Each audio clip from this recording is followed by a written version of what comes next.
Everybody, and welcome back to the original cast iron cooking channel. Today we're going to be cooking pork tenderloin in a cast iron skillet. Stay tuned.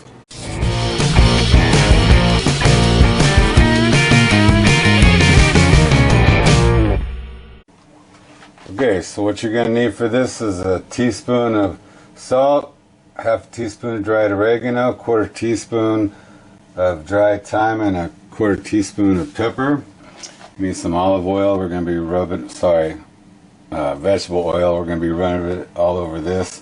We're going to need some to coat the bottom of the pan while we sear this. Then we have our pears, because we're going to be putting this inside of the pan to fill it up. You can use apples, pears, whatever you want. I'm going to be putting some pineapple slices on the top. Alright, so we're going to mix all of these ingredients in here.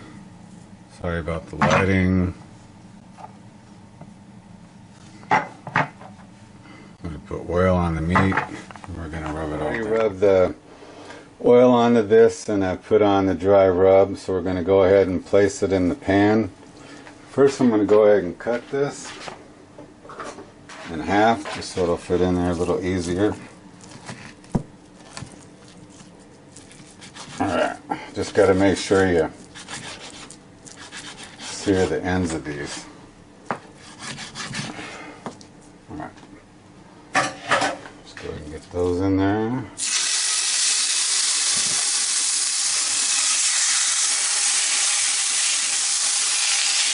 We want to go ahead and put the fruit around it.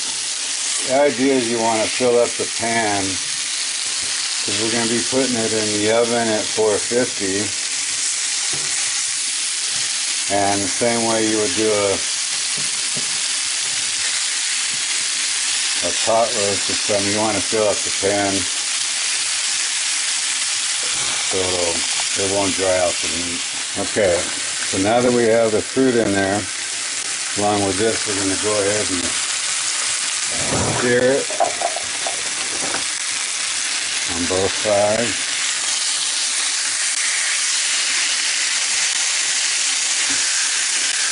And this is really good. It's going to be all done in one pan.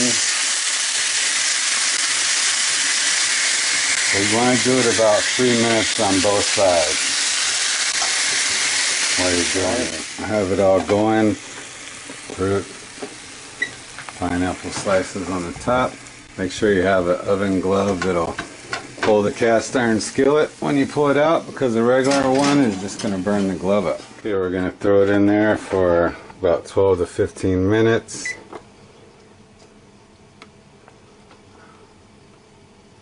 I'm going to go ahead and put 15, and we'll check it. Alright, let's get her out. Remember, have a good glove. Alright, sorry about the lighting, it really sucks.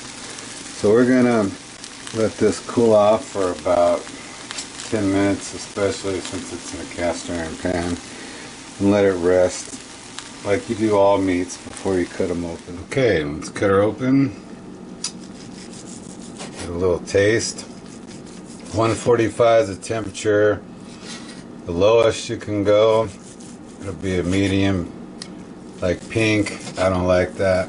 I like mine like this, or cooked even longer, but it's still juicy, and that's all that matters. Let me give her a taste. Nice and tender. I'll leave you the link in the description box, or the recipe in the description box below the video. And remember, folks, don't hate, congratulate.